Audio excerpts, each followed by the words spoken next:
Alguien que es importante en la producción de ideas y de pensamiento de La Libertad Avanza es Agustín. ¿Qué tal, Diego? ¿Cómo estás? Gracias por haber venido. No, gracias a vos por invitarme. Es un honor. Agustín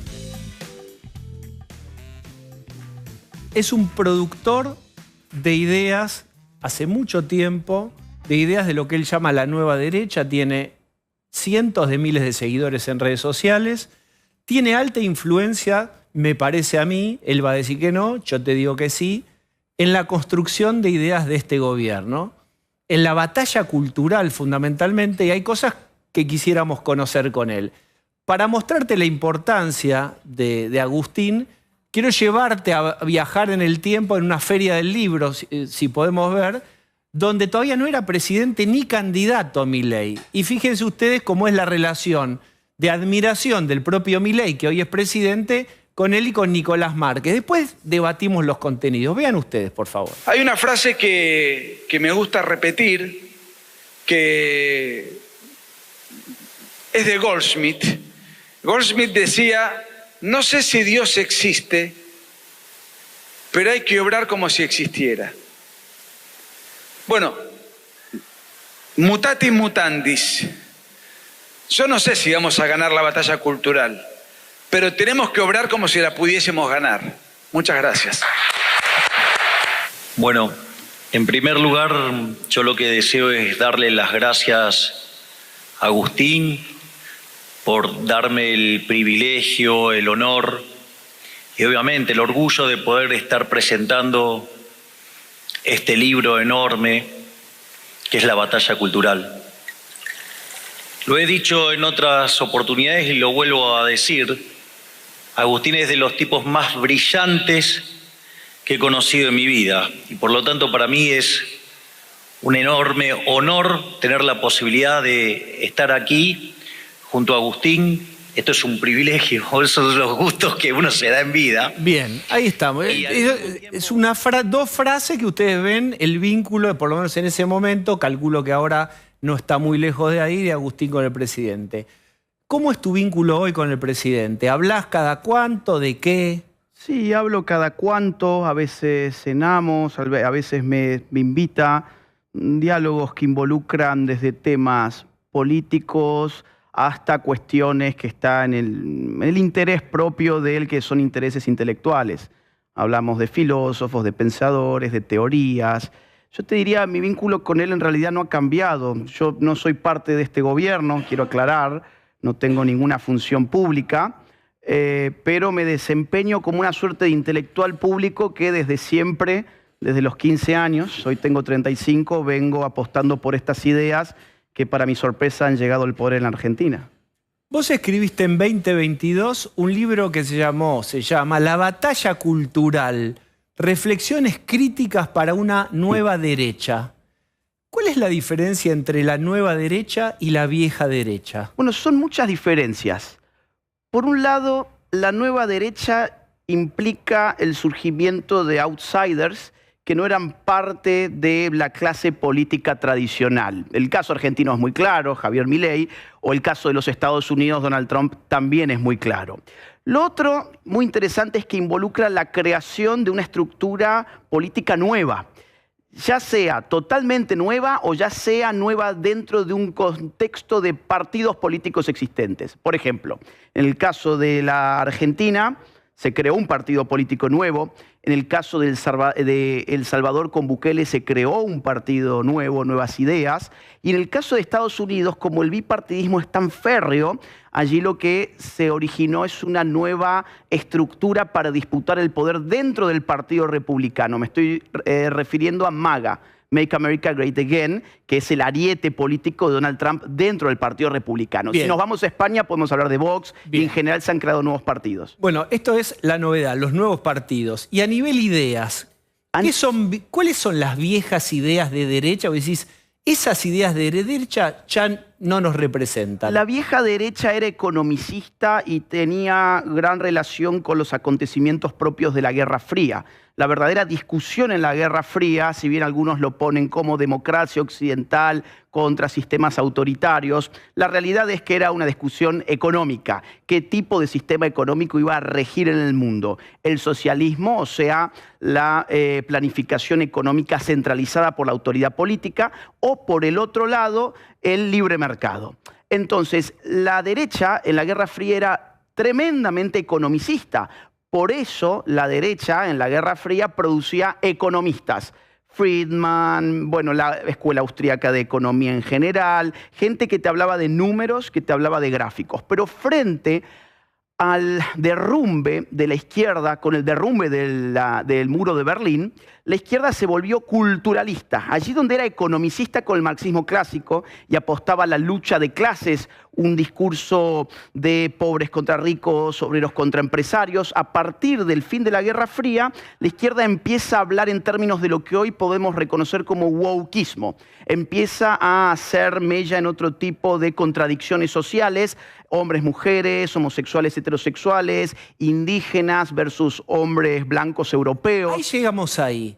Cuando Milei dice, y muchos allegados a él dicen, estos comunistas, ¿de verdad existen en la cabeza de quienes dicen esto el comunismo? ¿Existe el comunismo? Bueno, a ver, existe de la misma forma que existe un libertarismo en la cabeza de Milei que supuestamente era imposible de materializar políticamente. Nadie podría decir, por ejemplo, que Milei no es libertario porque todavía no redujo a prácticamente, digamos, un Estado minúsculo al Estado argentino. Sería absurdo que yo dijera, no, no es libertario porque en un año no logró eso. De comunistas, esos comunistas, ¿es correcto? ¿Es absurdo? Bueno, en el caso en que lo sean, sí. Te voy a poner un ejemplo. ¿Pero hay ahora? Bueno, Boric. Esto es muy interesante. Hace poquito Toto Caputo dijo que Boric era un gobierno de comunistas o había conformado un gobierno de comunistas. Y es totalmente cierto. Solo que la gente no conoce a veces la política chilena. Pero yo te lo resumo así. El Partido Comunista Chileno, que existe, es muy fuerte en Chile, es parte de la coalición que gobierna hoy Chile. Camila Vallejo, militante comunista, sí, es ministro. Y los socialdemócratas, cuando Milei le dice a los socialdemócratas comunistas, ¿es parte de la batalla cultural para separar de un lado y del otro? Les dice zurdos. Les dice zurdos. Les dice zurdos. Comunista es algo un poquito más específico. El zurdaje es una metacategoría, digamos así, es una categoría un poco más amplia. Ahora, yo insisto, claro que hay comunismo. En Venezuela, claro. Lo que pasa es cuando uno compara el sistema real político con lo que está en el papel. Para lo que está en el papel, los comunistas te van a decir que el comunismo nunca existió en el planeta. Yo te diría, el socialismo real existió en la Guerra Fría y las únicas dictaduras que todavía perviven en el siglo XXI son de ese signo, son de izquierdas.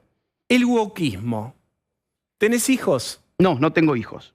Si los tuvieras o sobrinos, ¿los llevas a ver una de Disney o de Pixar? No, yo creo que los alejaría de las pantallas en general. ¿Por qué no? ¿Qué tienen esas películas? Que no enseñan nada. ¿Qué te da esa película? Están buscando constantemente meter contradicciones políticas en la sociedad civil. Eso es el wokeismo. A ver, vamos a ponerlo en estos términos. Pero espera, sí, antes el concepto general, en el cine, ¿de verdad no llevarías a ver una película de Pixar o Disney o las grandes productoras? La gente no lo está haciendo. No. ¿Por qué? ¿Qué tienen para vos esas películas? Dame un ejemplo. Hay una inclusión forzada. Esta idea de que un personaje que históricamente, por ejemplo, fue blanco, ahora tiene que ser negro. Un personaje que históricamente era heterosexual, ahora tiene que ser homosexual. Un personaje, toda esta inclusión forzada, de última, inventate un nuevo personaje. Pero no me cambies, digamos, los papeles, porque ya pasa a ser hostil, la gente huele la imposición. El wokeismo es una imposición, tanto así que la gente está dejando de consumir esas películas. Disney ha tenido años muy malos en los últimos años, valga la redundancia. O, por ejemplo, grandes compañías, la cerveza Bud Light, cuando apostó por meter a un trans como figura de marketing de la cerveza que toman los camioneros en Estados Unidos, destrozaron la marca. O, por ejemplo, Target, que es una marca que vende ropa en los Estados Unidos, cuando se pusieron a vender ropa de niños trans, donde la bombacha de la línea le ponían una especie de bultito para que la nena al mirar abajo supusiera tener un pene, eso le generó tanto desprecio a la gente que simplemente no fue a comprar más allí y sus acciones se cayeron. Entonces, no es una opinión aislada la mía, es lo que la sociedad está haciendo en general. Ahí, por ejemplo, con las trans, ¿vos decís las trans o decís los trans? ¿Cómo vos te referís? ¿Cómo te referís? Bueno, el valor más importante para mí que guía mi discurso es la verdad, no complacer autopercepciones ajenas. Yo me puedo referir, si no quisiera herir a una persona y la otra persona me dice, mira, necesito que por favor te refieras a mí como una mujer, siendo un hombre, hablaría de manera agenérica, o sea, no con lo que llaman lenguaje inclusivo. ¿Cómo le llaman? Si hubiera una chica trans acá. Esta persona, lo que esta persona está diciendo es tal y cual. Ahora, si me apurás, ¿no? Yo voy por la verdad. La autopercepción no cambia ninguna realidad y ha sido una afrenta política. Y exactamente ahí, porque yo ahí diría, si hay una política de minorías, de subsidios o después de malversación, acá pasó, se legisló y a veces se malversó y hubo un abuso de política, lo que vos quieras. ¿Vos estarías en contra de la mala praxis de las políticas para las minorías o de la existencia de las minorías? No, de las existencias de la minoría no podría estar en contra. Estoy en contra de políticas llamadas políticas de minorías, en todo caso. Porque las políticas de minorías implican el trato desigual ante la ley y en nombre de ese tipo de políticas se ha implementado algo nefasto llamado discriminación positiva, que es la idea de tratar desigualmente a las personas a través del Estado para lograr la venganza de las minorías. El gran problema del wokismo es que ve opresión en todas partes y al final del día lo que quiere es que las minorías opriman a las mayorías. La idea de que yo tengo que modificar mi lenguaje, modificar mi percepción, porque de esa manera reparo históricamente una supuesta opresión que ni siquiera yo generé, es un acto de violencia política contra la libertad individual. Y la libertad individual, si te dijera, mira, yo estoy de acuerdo, no me subvencionen, no hagan políticas que me beneficien, pero si yo quiero mi pronombre y yo me siento una mujer o me siento un hombre, ahí, ¿cuál sería el problema? Olvídate el dinero, no hay dinero invertido, es solamente convivencia. A mí me gusta que me traten como una mujer, me gusta que me traten como un hombre. Que no me obliguen a mentir. La realidad de la sexualidad no es autoperceptual. Vamos a ver, ¿vos crees en Dios? Menos de lo que me gustaría. Bueno, yo sí creo en Dios. Yo jamás pediría que a vos te impidan decir que Dios no existe. Vamos a suponer que vos fueses un ateo militante. Y yo puedo argumentar que a mí eso me ofende terriblemente. Terriblemente me ofende. Pero mi ofensa nunca puede ir contra tu libertad de expresión y de pensamiento. Es como que yo quiera prohibir a, no sé, a los marxistas porque creen que la religión es el opio de los pueblos. No. ¿El matrimonio igualitario debe ser revisado? Eso no está en la agenda política hoy. No está en la agenda política. Yo como libertario condeno el avance del Estado sobre la sociedad civil y creo que el matrimonio fue una de las apropiaciones más injustas que hizo el Estado. El matrimonio en realidad ha sido una institución eclesiástica en Occidente. Y el Estado, en este caso el Estado argentino, pero el Estado en todas las zonas de Occidente y del mundo ha avanzado sobre esa institución y la ha destrozado. No hay un proyecto, pues yo lo que quiero preguntar es, ¿hay una agenda contraria al progresismo o al wokismo? Suponete el año que viene, si le fuera bien en elecciones, ¿hay alguna idea que se te ocurra que se pueda transformar en un proyecto de ley o en un proyecto de derogación? Suponete, el propio Martín Menem dijo, yo soy pro vida, a mí me gustaría derogar el aborto. ¿Qué pensás vos? Bueno, a ver, si los derechos fundamentales son vida, libertad y bienes privados, propiedad privada, pues entonces hay un grave problema con la ley de aborto, que va contra la vida de seres humanos en gestación. Ahora, después está el problema político, que es tener la cantidad de votos que hacen falta. Yo te puedo hablar desde el plano teórico. Yo te puedo decir, el libertario cree en un axioma ético fundamental, que es el principio de no agresión. Nadie tiene el derecho a iniciar el uso de la fuerza o amenazar con el uso de la fuerza a otro ser humano. Si estuvieran los votos suficientes o cercanos a... ¿Vos creés que debería la Libertad Avanza intentar derogar el aborto? Yo no creo que eso pueda pasar después del año que viene por una cuestión meramente matemática, pero creo que si tuviésemos 8 años de Javier Milei eso sería factible. Y yo creo que además acá hay un gran engaño, que es pensar, por ejemplo, que todos los homosexuales están a favor de las políticas de género. No, O que todos eso los... no es así. Eso no es así, No, no es exacto, pero es parte de este sentido común artificial Hay una que se ha idea bajado. de que o que todas las mujeres están a favor del aborto, tampoco es así. Pero está bueno para preguntarte, porque hay una idea de que la nueva derecha es homofóbica. ¿Vos, por ejemplo, sos homofóbico? A mí no me gusta esa categoría porque no me gusta hablar de fobia en política. Vos sos psiquiatra, ¿no? Psicólogo. Psicólogo. Bueno, sabés que el término fobia... Aversión, rechazo. Sí, pero tiene, digamos, un uso muy importante a partir del siglo XIX en el ámbito de la psiquiatría.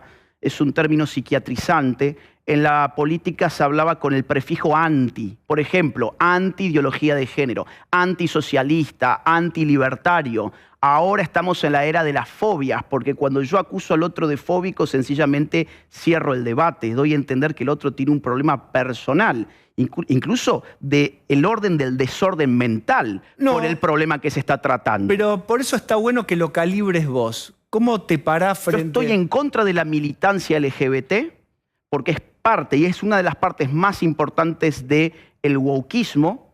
Entiendo que hay muchos homosexuales y transexuales que tampoco militan en el LGBT y están asqueados por cómo se los ha instrumentalizado políticamente.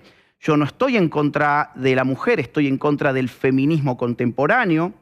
Yo no estoy en contra de los afroamericanos, estoy en contra de un movimiento llamado Black Lives Matter que hizo estragos en los Estados Unidos. Y así en general. Es decir, lo que pasa es que nos han acostumbrado a pensar con categorías colectivistas. Si estás contra el feminismo, odias a la mujer. Si estás en contra de las militancias de género y LGBT, odias a los homosexuales.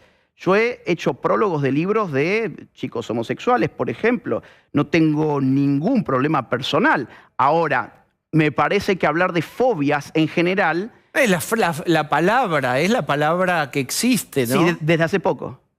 O sea, Homofobia. En política... La idea de tildar de fóbico a aquel que está en contra mío es algo bastante nuevo. Es que son discusiones políticas porque involucran la intervención del Estado. Ese es el punto. Sí, claro, porque hay, no sé, hay gente que puede temer que si fueran mayoría intenten derogar el matrimonio igualitario o el aborto. No sé, hay una agenda que es la que viene. Para vos, ¿cuál es la agenda que viene? Batalla cultural.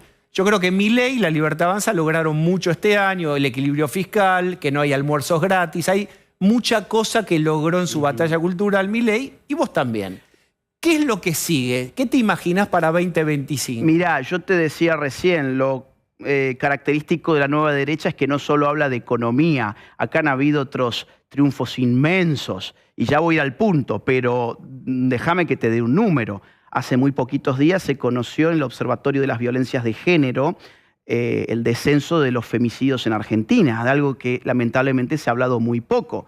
Cuando empezó este año nos decían, en clave terrorista, que las mujeres tenían que esconderse debajo de la cama porque había ganado un misógino y los asesinatos de mujeres iban a multiplicar. Te cuento que descendieron. Se multiplicaron durante el kirchnerismo cuando tuvimos Ministerio de la Mujer, los Géneros y las Diversidades. Vamos a los datos. Año 2014, según Corte Suprema de Justicia, 225 femicidios. Año 2023 cerró con 308 femicidios según el Observatorio de las Violencias de Género. Y este año, al día de hoy, estamos en 276. Estamos hablando de una reducción del orden del 26% de los asesinatos de mujeres. ¿Esto de qué te habla? De un triunfo para la mujer argentina y de una derrota para la militancia feminista porque ha quedado expuesto de que su paradigma no solo no resolvía el problema de la mujer, sino quizás le ponía trabas. Entonces, a los índices económicos que podemos hablar de inflación, riesgo país, dólar, salarios reales, lo que vos quieras, pero le tenemos que sumar otros temas. El tema de la policía, cómo ahora la doctrina del bueno es el de azul, está en boca de todos. El bueno no es el delincuente, es el de azul, es el que te protege. Las Fuerzas Armadas reivindicadas con un rol patrio. Todo eso es batalla cultural. Eso a la vieja derecha no le interesaba. La vieja derecha en este país es el PRO. Bien. ¿Vos ibas a misa con tu madre? Sí, voy. De vez en cuando estoy en Córdoba. Es que pasa que estoy muy poco. Quiero mostrarte una foto de alguien. ¿Te parece que sería necesario que el Papa venga a Argentina? A ver, si está en sus fuerzas venir, sería interesante, y yo sé que Javier Milei está más que dispuesto a recibirlo y también sabemos que se lo ha expresado personalmente. Te puedo decir que Javier está muy abierto para que el Papa Francisco venga a la Argentina. Aparte, yo creo que él tendría muchos motivos para ponerse contento con este año en la Argentina. A ver, haber pasado a una pobreza que heredamos en arriba del 50% a una pobreza que está en el orden del 38%, el Papa de los pobres tendría que estar muy contento. Y es que la pobreza está disminuyendo. La vida del argentino, se están generando las bases para que despeguemos con todo. Ya estamos en las despegando. declaraciones está en el sentido, diríamos, opuesto. Por más que no hable en forma directa, salvo el gas pimienta de hace algunos meses, no parece muy afina a lo que está ocurriendo. Entonces va a tener un problema grave. Él va a tener un problema grave, porque la gente va a empezar a percibir que los pobres son funcionales a un sistema político y a una ideología política. Nadie quiere pobres. Ahora parece que hay ideologías políticas que los necesitan. Las izquierdas siempre han multiplicado la pobreza. Mira los países más pobres de nuestra región. Son comandados por dictaduras de izquierdas en general. Y esa gente que queda totalmente desvalida frente al Estado se convierte en rehén de los políticos que se convierten en dictadores. Yo te tengo que decir con mucha pena como católico que me dio pena ver cuando el Papa condenó el uso de un gas pimienta en Argentina porque fue contemporáneo al secuestro, la tortura y el fraude electoral en Venezuela, del cual no le escuché decir nada. Agustín, podríamos seguir. Por hoy estamos bien, no podemos, te volveremos a invitar. Hay varios temas más que nos quedaron. Gracias por haber venido. No, gracias a vos por invitarme, muy amable. Muy bien, vamos a hacer breve tanda, dale.